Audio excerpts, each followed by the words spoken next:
लंबे बाल वाली सास। सास बहू की उम्र में माँ बेटी जितना फासला होता है, लेकिन फिर भी ना बहू को सास में माँ और ना ही सास को बहू में बेटी दिखती है। कैसे? ओहो, ये बाल भी ना संभाले नहीं संभलते, इतने लंबे और काले। देखने वाले तो कहते हैं कि बहू सास और सास बहू लगती है। कौन है ये लोग माँ जी? मुझे तो नहीं दिखते जो सास को बहू समझ रहे हैं। अरे चल छोड़ ना, जा चाय लेकर आ जा और किचन में मेहंदी भिगा देना। और हाँ, दोपहर को पार्लर वाली आ रही है मेरे हेयर स्पा के लिए, तो जरा गर्म पानी तैयार करके भाप की तैयारी भी कर देना। बहू खुद के बाल देखती है जो सूखे, बेजान और बेतरीके से बंधे होते हैं। बहू किचन की तरफ जाती है। यहाँ खुद के बालों को संभालने का टाइम नहीं है, ना ही पैसा, लेकिन सास के बालों पर इन्वेस्टमेंट देखकर हैरानी ही होती है मुझे तो। दोपहर को पार्लर वाली सास के बालों को देखकर बोल पड़ती है, ओहो, ये कैसे बाल कर लिए आपने? 2 हफ्ते से मुझे बुलाया नहीं ना, तभी। अरे वो बहू के कारण। मेरे कारण? मैंने कब मना किया था आपको किसी चीज के लिए? अब तू ही मायके चली गई थी ना, अब मैं घर का खाना बनाऊं या फिर बालों की केयर करूं? तू जाकर पानी लेकर आ। इस बार मैं जो मसाज करूंगी ना, थोड़ा महंगा है, लेकिन अरे महंगे की चिंता ना कर, बस ये जो डिम्पल कपाड़िया जैसे बाल है वो शबाना आजमी जैसे ना हो जाए, इसका ख्याल रख। अब क्या था, सास के बाल पर जो बजट था वो घर के किचन के बजट जितना ही था, लेकिन बहू बेचारी करती क्या, बहू जो ठहरी। एक बार सास बहू मॉल में घूमने जाते हैं। माँ जी, एक ड्रेस लेना है, चलिए ना जरा डिजाइनर शॉप तक। हाँ चलो, वैसे भी बाल गीले हैं, थोड़ा बाहर घूमूंगी तो हवा से सूख जाएंगे। सास बहू दोनों मॉल में घूम रही होती है। सासू माँ, वो रहा मेरा स्टोर। अरे रुक, क्या है ये? जावेद हबीब। अरे चल तो जरा देखे तो। हाँ चल देना माँ जी, बस एक ड्रेस ले लूं। अरे ले लेना ड्रेस बाद में, किसने मना किया है लेने से? सास जावेद हबीब के पार्लर में जाती है, जहाँ सेल्स गर्ल उन्हें पकड़ लेती है। अरे कुछ बालों को सुंदर रखने के लिए क्रीम पाउडर दिखाओ ना, वो क्या है ना, थोड़े बेजान लग रहे हैं। क्यों नहीं, वैसे ये नया प्रोडक्ट लॉन्च हुआ है, इससे आपके बालों की खूबसूरती 4 गुना बढ़ जाएगी। इसे लगाने के बाद ना आपको हेयर स्पा करने की जरूरत पड़ेगी और ना ही किसी महंगे शैम्पू की। बस ये लगाइए और पूरे मोहल्ले में बाल चमकाइए, लहराइए और इतराइए। अरे वाह, कितने का है? इतना सस्ता कि आपको हंसी आ जाएगी। तो एक काम करते हैं ना, पहले हम हंसी लेते हैं, क्यों? ये जरूर आपकी बहू होगी, है ना? कैसे पता? अरे भला कौन सी बहू चाहेगी कि सास के बाल सुंदर दिखे? मुझे नहीं लगता कि आप ये प्रोडक्ट ले पाएंगी। एक काम करिए, फिर कभी आइएगा। अरे ओए, पैक कर दे इसे, और सुन, 2 पैकेट पैक करना, और आज के बाद किसी सास बहू के बीच लड़ाई लगाने की कोशिश ना करना। सेल्स गर्ल मुस्कुराकर साथ खड़ी दोस्तों को देखती है और सामान पैक कर देती है। उन लोगों के जाने के बाद, देखा मैंने कैसे खेल खेला?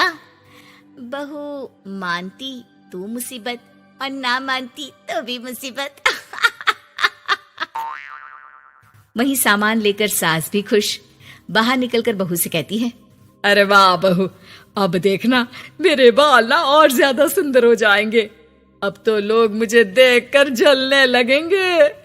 वैसे जलन से याद आया, तुझे भी तो ड्रेस लेनी थी ना, चल ले लेते हैं। रहने दीजिए, पैसे किसके पास है जो ड्रेस ले लूं? आप तो अपने बाल लहरा लहरा कर इतराइए। मैं कोई पुरानी ड्रेस ही पहन लूंगी। चलो वो भी ठीक है बहू, देख हमेशा ना फालतू खर्चे से बचना चाहिए। मैं बिल्कुल फेवर में नहीं थी तेरी नई ड्रेस के लिए, फिर भी तुझे मना नहीं कर पा रही थी। बहू के तो मन में आता है कि सास की इस बात के बाद वो उन्हें इतना अच्छा करारा जवाब दे, लेकिन चुप हो जाती है। सास का बालों को लहराना और इतराना यूं ही चल रहा था। एक दिन, माँ जी, न जाने क्यों चक्कर आ रहा है, लगता नहीं कि मैं काम कर पाऊंगी। मैं अपने कमरे में आराम करने जा रही हूँ। थोड़ी देर बाद पति भी आ जाता है। माँ, शिखा को कहीं देखा क्या? आज बहुत दिनों बाद घर की रसोई से इतनी अच्छी खुशबू आ रही है। मन तो कर रहा है कि बिना चेंज किए ही खाना खाने बैठ जाऊं। अरे बेटा, खाना आज मैंने बनाया है तो घर तो महकेगा ही। तेरी बीबी बीमार बैठी है। पति हैरान होकर पत्नी के कमरे में जाता है, जहां वो आराम से तानपुरा का शो देख रही थी। अरे, माँ ने तो बताया कि तुम ठीक नहीं हो, पेट में दर्द है। अरे नहीं, वो ना मेरा फेवरेट म्यूजिक शो आने वाला था। अब माँ की तो आदत पता है ना, ये बना दो, वो बना दो, ये दे दो, वो दे दो, तो बस मैंने बहाना बना लिया। पति बीवी की बात पर मुस्कुराता है और वहां से चला जाता है। दरअसल शिखा को म्यूजिक का बड़ा शौक था और उसके पसंदीदा संगीतकार उसके शहर में थे और संगीत की क्लास लेने वाले थे। अरे देखो देखो, ये धनवानी महाराज हमारे शहर में है, और तो और ये यहाँ सबको संगीत सिखाने के लिए आए हैं। मैं भी इनकी क्लास ज्वाइन करूंगी, कल जाकर पता करती हूँ।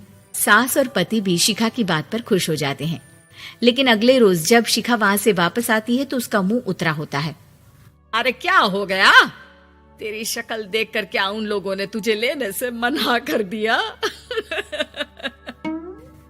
पहली बार बहू सास के ताने का कोई जवाब नहीं देती और चुपचाप जाकर कमरे में बैठ जाती है, जहां पति कहता है, अरे क्या हो गया मेरी अनारकली, क्यों मुंह लटका रखा है?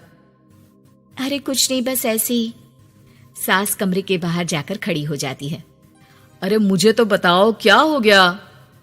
शिखा रोने लगती है और रोते रोते बताती है कि वो लोग 1 लाख रुपए में कोर्स करा रहे, मैं इतने पैसे कहाँ से लाऊं? पति भी चुप हो जाता है, क्योंकि वो जानता है कि इतने पैसे का तो वो भी इंतजाम नहीं कर पाएगा। देखिए ना, कैसे अपनी कला को बेच रहे हैं, लेकिन गलत भी क्या है, नामी गिरामी है।